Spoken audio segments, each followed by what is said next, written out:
Getting the public to adopt a new way of life will depend in part on how we think through the nature of these changes as a response to our current situation. It turns out that philosophy might be able to help us think more clearly about this particular problem, since the question of incremental change over time has been one of our go-to topics since it was an obsession of the Greeks some 2,500 years ago. For instance, in Zeno's Achilles and the Tortoise thought experiment, the tortoise challenges Achilles to a race and asks only for a small head start, since he is, after all, a tortoise. The smart money is, without a doubt, on Achilles. When Achilles agrees, the tortoise laughs and declares that he will now necessarily beat Achilles and can prove it through logic. If the tortoise starts at some point A ahead of Achilles, it will take a certain amount of time for Achilles to catch up to that point. During that time, the tortoise will have moved on to point B. Granted, point B is not far away from A, but at least it's something. And that means that Achilles will now have to spend some time catching up to the tortoise to get to point B. But during that time, the tortoise has moved on a little bit more to point C, which means that Achilles will then have to catch up again.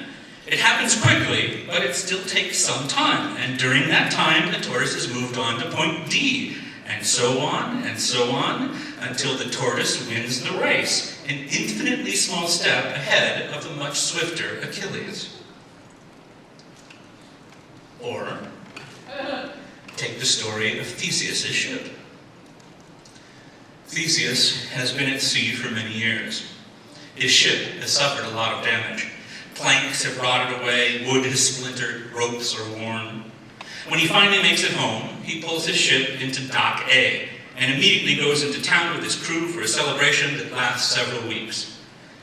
The first night, in a drunken stupor, one of Theseus' crew wanders back to the shipyard and notices that in Dock B, there's a brand new ship, exactly like Theseus' ship in every detail, yet never launched to sea yet. Sad at seeing his captain's decaying old boat look even worse next to this pristine new copy and make and model, the sailor climbs aboard the new ship and rips up one of the brand new planks. He then goes over to his old ship, rips up the exact same plank in the same corresponding place, nails down the new piece of wood there, and sneaks back over to the new ship to nail the old rotting plank in the hole. One plank has been exchanged. Night after night, the sailor stumbles back to the docks and does the same thing. All the other planks, all the ropes, all the pieces down to the smallest detail of the two ships. At the end of a few weeks, each part of each ship has been perfectly switched. Now, when the sailor is finished, where is Theseus' ship? Is it in Dock A? Has it moved to Dock B? How we answer this question says everything about our conception of personal identity and how we view the problem of incremental change over time. The energy and environmental transformations we face, then, is a problem that shows itself piece by piece, only little by little. It's hard to see it happening, though the incremental signs are there.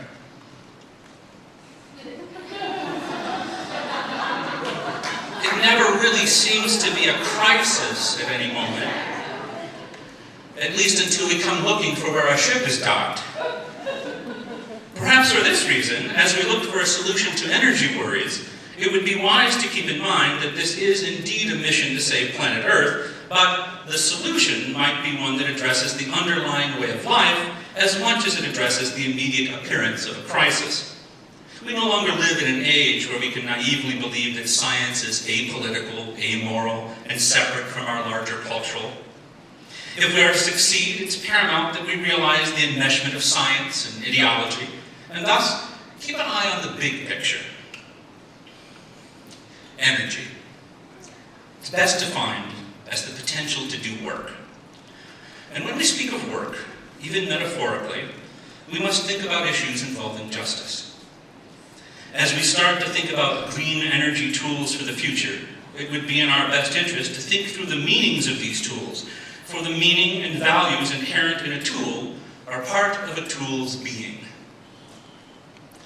There is a general misconception, at least outside of continental philosophy circles, that a tool, any tool, from the simple hammer to the most technologically sophisticated supercomputer, is itself value neutral.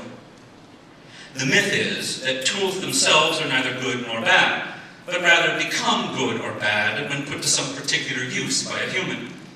That is, a hammer, for instance, and according to the myth, is a value-neutral tool.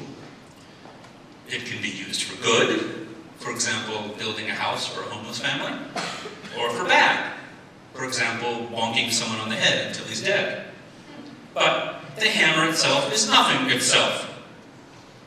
This popular misconception drives a lot of science, and it's firmly embedded in our culture, but it is, unfortunately, completely misdirected.